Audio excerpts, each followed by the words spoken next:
Bem-vindos, amigos. No vídeo de hoje eu quero comentar um pouco com você sobre o primeiro dos livros que compõem essa trilogia cósmica, ou trilogia de Ransom, do C.S. Lewis. Trata-se do livro Além do Planeta Silencioso. É um livro cuja leitura eu fiz, que eu concluí agora há pouco, eu li nos últimos dias. Esse livro, no volume único, está emprestado de um amigo, não é? Me interessei por ele, então pedi emprestado, comecei a ler, fiquei fascinado por Além do Planeta Silencioso. Eu que já sou há alguns anos leitor das Crônicas de Nárnia, não é que me pegaram totalmente, sou um grande admirador das Crônicas de Nárnia, e agora, pelo andar da carruagem, depois dessa primeira leitura, acho que eu vou ser um grande admirador também da trilogia cósmica, não é? Eu vi na internet que há outra edição em português também, e em 3 volumes, então vocês podem encontrar alternativas diferentes aí para lerem a trilogia cósmica do C.S. Lewis. Eu não li os outros 2 volumes ainda, não é a sequência da história, mas eu já quero comentar algumas coisas sobre Além do Planeta Silencioso. Eu espero poder ler os outros dois, uh, ler as outras 2 histórias brevemente e gravar vídeos sobre elas também. Acho que, bom, se a coisa seguir como foi da primeira, não é, com o meu encantamento por ela, eu acredito que vou ter umas quantas coisas a dizer. E andei lendo por aí também, fazendo algumas pesquisas mais rápidas, né, para comentar este livro, que a trilogia cósmica é considerada por alguns como a obra-prima do C.S. Lewis. E, caramba, de novo, Além do Planeta Silencioso faz pensar que esse comentário, bom, não é exagerado, né? Ainda mais vindo de pessoas que conhecem as obras completas do C.S. Lewis, que não é o meu caso. Eu conheço ainda pouca coisa dele, né? Não li tanto, li as Crônicas de Nárnia, alguns outros ensaios, e agora Além do Planeta Silencioso. E também o Grande Divórcio, ali faz pouco tempo, gostei bastante também. Esse eu não comentei por aqui, não fiz um vídeo sobre ele, mas eu li e recomendo a leitura de O Grande Divórcio. Bom, vamos começar. Do que trata Além do Planeta Silencioso? Bom, como essa é conhecida em inglês como a trilogia de Ransom, e não é um nome errado, seria a trilogia espacial, é por isso que eu achei interessante em português colocar em trilogia cósmica, não é? Porque no começo da história, ainda nos primeiros capítulos,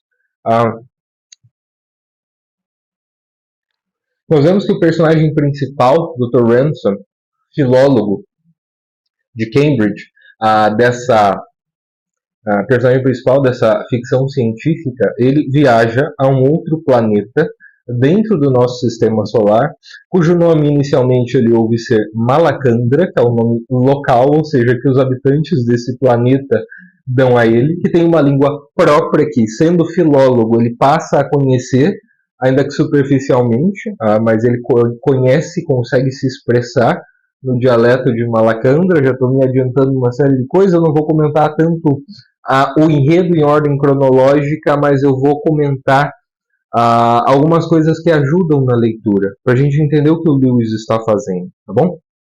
Então a história do Dr. Ransom, esse filólogo de Cambridge, que está num passeio pelo interior da Inglaterra.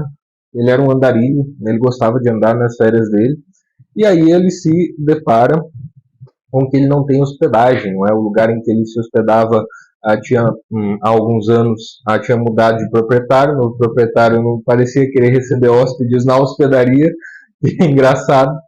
Aí ele encontra uma casa, aí ele se depara com uma senhora, essa senhora diz que tem um filho dela que está trabalhando para 2 pessoas, não é, que moram num casarão que está um pouco mais à frente, numa casa bem grande, não é? Aí o Ransom, poxa, ele vai atrás, ele descobre por essa senhora que um dos habitantes dessa casa, um dos donos, era chamado de professor. Ele não consegue saber o nome desse professor, mas ele diz, bom, se for um colega de profissão, mesmo ele sendo arredio, talvez seja mais fácil conseguir hospedagem nesse casarão, não é? E aí a senhora pede, olha, diz para eles liberarem o meu filho, já está na hora dele voltar para casa e tal, o rapaz. Aí beleza, o Lewis vai, ele encontra essas pessoas, de fato ele tinha estudado com um deles, o Devine, ele tinha estudado numa das public schools inglesas, com o Devine, e ele conhece o professor que é o Weston, certo? Que é um físico. E eles estão tentando colocar o sujeito o rapaz, o filho daquela senhora, num compartimento estranho, né? E eles dizem que é lavanderia, aí ele fica com medo e fala, não quero entrar naquela lavanderia de novo. Aí eles falam, não, esse rapaz bobo não sabe o que ele está falando. Na verdade, aquilo lá é o laboratório do Weston, não sei. Resulta que eles dão um sedativo para o Ransom e colocam ele numa espaçonave, tá, que vai em direção ao planeta Malacandra. Devine e Weston têm objetivos diferentes, mas é interessante a gente saber as visões desses dois personagens. O Devine, a gente sabe depois, ele está atrás do ouro abundante que existe em Malacandra, certo? Ele quer muito aquele ouro. E o Weston, por outro lado, está atrás de outra coisa, que é a sobrevivência da raça humana. E pela sobrevivência da raça humana, ele seria capaz, inclusive, de matar outros seres humanos. É aquela coisa do amar a humanidade e odiar o próximo. Weston era um grande físico, um sujeito que foi capaz de construir aquela espaçonave, de fazer os cálculos, capaz de chegar ao planeta Malacandra, não vou dizer qual é, mas é um planeta conhecido por nós, pelo menos de nome, não é? E depois a gente sabe, né, qual é esse planeta da nossa perspectiva. A Terra é chamada pelos malacandrianos de Tulcandra. Tulcandra é o nome da Terra, certo? Beleza, o Weston consegue construir essa espaçonave, coloca os suprimentos necessários, consegue fazer os cálculos também necessários para que eles sobrevivam à viagem, consigam realizá-la e chegar até lá, ficar algum tempo e depois voltar. Só que nós sabemos que eles precisariam entregar. Isso fica oculto no começo da história, mas parece que eles precisariam entregar alguém, um humano, para os habitantes de Malacandra. Inicialmente seria uma espécie de troca. Depois a gente entende que não é assim, tá? Porque quando eles chegam lá, eles são atacados por uma criatura de Malacandra, certo? Quando Weston e Devine fariam a entrega do seu refém aos Sorns, algumas das criaturas com inteligência humana, em alguns aspectos sobre-humana, que viviam em Malacandra, não é? E aí o Ransom foge. E uma das primeiras coisas com que o Ransom se depara, ainda na viagem, e aqui eu vou entrar propriamente no que eu quero comentar acerca da história, é que a palavra espaço, para aquilo que está fora e para além da Terra, é uma palavra vazia. É uma palavra que não faz justiça ao que o Ransom encontrou. E o que o Ransom encontrou não foi uma escuridão vazia, cheia de pedras mortas, mas foi uma vitalidade ainda maior do que ele tinha encontrado na Terra. Então ele diz que os antigos acertaram muito mais do que os modernos ao chamarem de céus aquilo que nós chamamos de espaço. O espaço é aquele que pode ou não ser ocupado, não é? É um negócio que está ali, mas não tem nada. É um simples espaço que você ocupa ou não. Os céus são diferentes. Os céus têm vitalidade. E essa vitalidade com que o Dr. Ransom se depara. E ele se depara também, claro, em primeiro lugar, com a beleza de Malacandra. Um planeta em que o peso gravitacional para nós seria menor, então o Ransom está um pouco mais leve. E aí ele vai conhecendo as diferentes criaturas de Malacandra e vai tentando conversar com elas, vai aprendendo aos poucos o seu idioma. Ele conhece 3 tipos de criaturas, umas que são navegadoras e poetas, outras que são filósofas e cientistas e outras que são construtoras, mais práticas. Ele tem menos contato com essas que são construtoras. Ele encontra um ser desses só no fim da história, mas ele ouve falar delas ao longo de toda a história. E ele começa a fazer perguntas para essas criaturas sobre a história, a política. Não, mas e se os outros quiserem governar vocês? Quem é que manda aqui? Será que esses que eu encontrei, que me são simpáticos, na verdade, não são escravos daqueles outros para quem queriam entregar, porque ele ainda estava com a ideia de que ele seria entregue aos outros. E a aparência inicial dos outros, o modo como ele os viu, também o assustou, porque ele carregava consigo outra ideia, né, que ele quis desfazer com esse relato. E a ideia que ele quis desfazer é que as criaturas não humanas, né, as criaturas nos céus, no espaço, seriam, se tivessem inteligência, poderia ser ou uma inteligência subhumana, rudimentar, tal como ele tentou tratar inicialmente as criaturas, os Frossa, que é o plural nessa língua de cross, que o receberam, que o resgataram e o receberam. Ele tentava falar algumas coisas com eles, ele via que eles tinham algumas ferramentas que humanamente elas eram rudimentares, mas ao mesmo tempo tinha uma poesia avançada. Eles não tinham medo da morte, eles eram monogâmicos, eles eram sábios, eles eram prudentes, ou seja, eles tinham como que com naturalidade as virtudes que nós, seres humanos, temos que conquistar, tanto com o nosso esforço quanto com a ajuda da graça divina. Parece que eles tinham aquilo com avanço que era impossível para o ser humano sozinho, e ao mesmo tempo já com uma espécie de auxílio da graça, que depois ele vem a saber o que é. Que tem aqui também, ele não explora tanto isso, mas a gente pode perceber como eles obtêm esse auxílio da graça porque eles estão em perfeita ordem, obediência e amor em relação ao Criador do Universo, ao próprio Deus, que eles conhecem pelo nome de Malel-Dil. Esse é o nome de Deus em Malacandra, tá bom? Então, e muitas vezes o Ransom se vê com vergonha desses habitantes, ele tentando tratá-los como pela aparência deles, pelas ferramentas que ele tinha visto, ele inicialmente os tenta tratar como seres primitivos do ponto de vista humano, mas que eles não tinham nada disso. Eles eram diferentes, até mais sábios em algumas coisas, e mais maduros, como eu disse para vocês, em relação às virtudes e ao fato de nem eles, nem as outras criaturas de Malacandra temerem a morte. E quando eu falo de criaturas propriamente, aqui em Malacandra eu não estou falando de animais, eu estou falando de criaturas racionais, criaturas feitas de algum modo à imagem e semelhança de Malel-Dil. Mas uma imagem e semelhança que é diferente da imagem e semelhança humana. E, no entanto, que se fisicamente é diferente, intelectualmente se parece, em alguns pontos a sobrepassa, moralmente sobretudo, sobrepassa a imagem e semelhança humana tal como ela é agora. Passa a impressão de que esses personagens, esses habitantes de Malacandra, não caíram no pecado original. Não caíram no pecado original. Eles mantiveram essa ordem ou inocência original que o ser humano perdeu. Essa é a impressão que ele nos causa, até por essa evidência para eles do que seja a lei natural, que é a lei e também a lei divina, não é complementar a lei natural, a lei de Malel-Dil. Por quê? Quem é que governa Malacandra?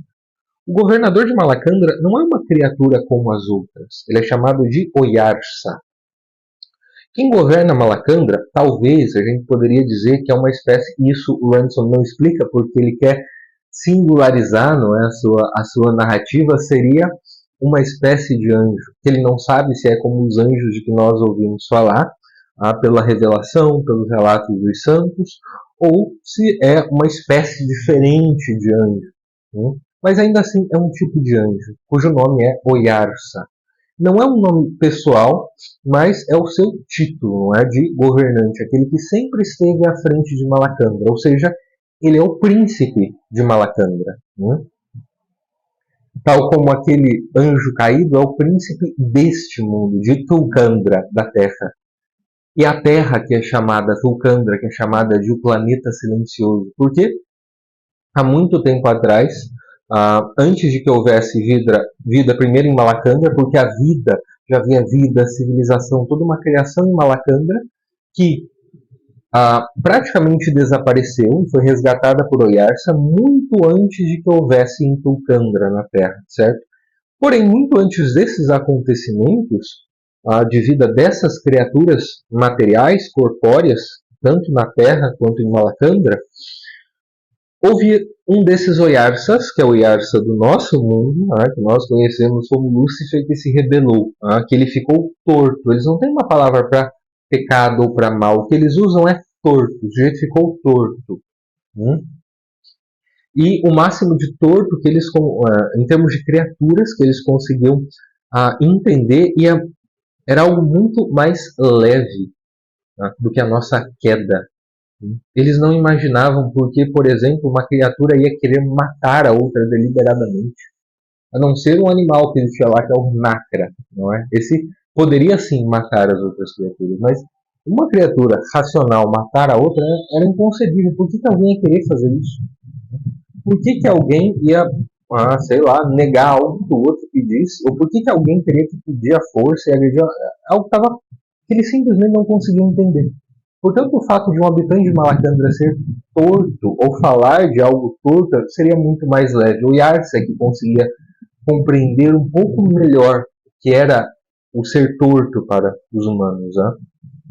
Tanto que o Weston e o Divine, não é? O Ransom se separa deles ao longo da maior parte da narrativa, depois eles voltam a se encontrar na terra de Oyarsa, onde Oyarsa vive, onde ele governa, embora ele seja uma criatura espiritual, então é um modo de dizer que ele vive lá, mas eles se reencontram, e o fato é que o Weston e o Divine tinham assassinado um dos habitantes de Malacandra, e eles não entendem por que alguém assassinaria outro. A ideia do assassino não existe para eles.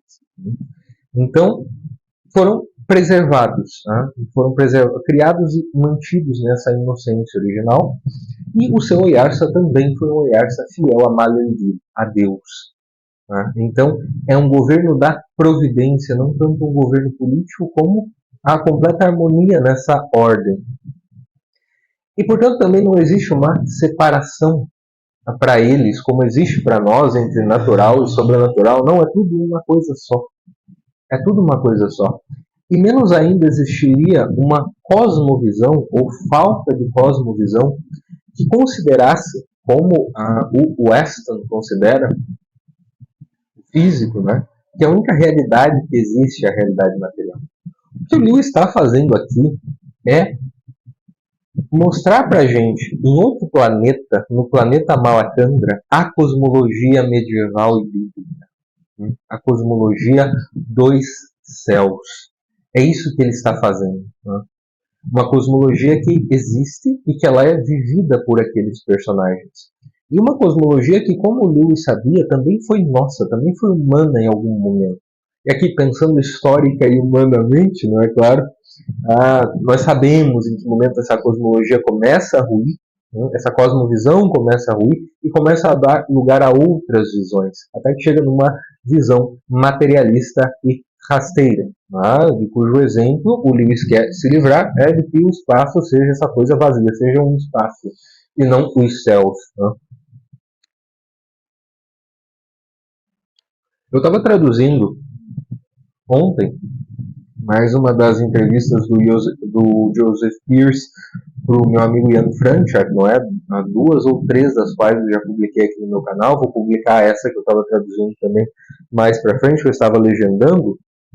Uma coisa que o Joseph Pearce fala sobre a literatura, não é? Que é muito interessante, que eu relacionei enquanto eu lia também, eu pensei nisso a propósito da leitura de Além do Planeta Silencioso. O que a leitura nos faz é apresentar um espelho da realidade mais profunda, da realidade que abrange a sua perspectiva metafísica, que não é só essa perspectiva material rasteira, mas a realidade em seus fundamentos, a realidade mais profunda, em seus fundamentos. É um pouco do que o Lewis faz aqui. Quando o Lewis nos apresenta Malacandra, dentro dessa cosmovisão, dentro dessa cosmologia bíblica e medieval, o que ele faz é nos reapresentar a nossa cosmovisão original, que nós perdemos. E tem um ensaio interessante na revista The Apple Things Magazine, depois eu vou colocar na descrição do vídeo o link para vocês, sobre Além do Planeta Silencioso, que eu já li há alguns anos e hoje eu reli para mencionar aqui neste vídeo, do professor Justin Shea, publicado na The Apple Things Magazine, em que ele fala sobre Além do Planeta Silencioso, e ele diz justamente isso, como Lewis nos reapresenta uma cosmovisão que era nossa, e como nós vivemos da maneira como nós imaginamos o mundo. Então o choque que Ransom tem, ou a série de choques que ele tem, são fascinantes, porque primeiro ele imagina que seriam apenas criaturas obscuras, ou mais perversas, ou mais ignorantes que o ser humano, e na verdade ele vem a se deparar com criaturas que são boas, moralmente boas, que algumas delas têm inteligência sobre-humana para algumas coisas e para outras não. E são criaturas diferentes, ao mesmo tempo complementares ali, naquele modo de vida. E que esse modo de vida é um modo de vida em comunhão com o Maleldir, com Deus, certo? E é por isso que eles conseguem se comunicar com o Oyarsa, com o príncipe do seu mundo, que é um anjo não caído. E é isso que o Lewis tenta nos apresentar de novo, que é essa nossa cosmovisão. E quando nós vivemos e imaginamos este mundo como apenas esta realidade material e baixa, é muito difícil que nós consigamos pensar, imaginar e viver outros aspectos mais profundos da realidade em que nós estamos. E se para amar nós precisamos conhecer, para conhecer nós precisamos imaginar, diz o professor Justin Shea neste ensaio. O que o Lewis faz conosco é, não por um tratado, mas por uma história, por uma narrativa, fazer com que nós imaginemos na nossa vida e no nosso tempo essa mesma cosmologia que um dia foi nossa, que nós a vejamos através de um espelho, como na expressão do Joseph Pearce. Que nós vejamos que ela também nos pertence e que, por alguns motivos, nós a perdemos. E que há uma série de consequências na nossa vida e, claro, na nossa relação com Deus, o fato de nós a termos perdido. É isso que eu acho que fica da trilogia, ou melhor, de Além do Planeta Silencioso. Eu imagino que isso vai continuar ao longo da trilogia. Mas dessa cosmovisão que nós perdemos, de nós voltarmos a imaginar todo o universo enquanto criado por Deus, porque é muito difícil a gente ouvir o discurso de que o universo foi criado por Deus e ao mesmo tempo se deparar com essa perspectiva de um espaço vazio, amedrontador, povoado ou não por criaturas perversas do ponto de vista moral da lei natural que nós conhecemos, quando na verdade nós podemos pensar não no espaço, mas nos céus, nos céus que são governados por essa providência que está presente também na nossa vida e que de fato o nosso planeta acabou se tornando silencioso porque nós também demos as costas a Deus. Nós também demos as costas ao fundamento mesmo da realidade. E nós acabamos por atribuir o fundamento da realidade a nós, aos nossos desejos, aos nossos impulsos, ao nosso desespero, talvez.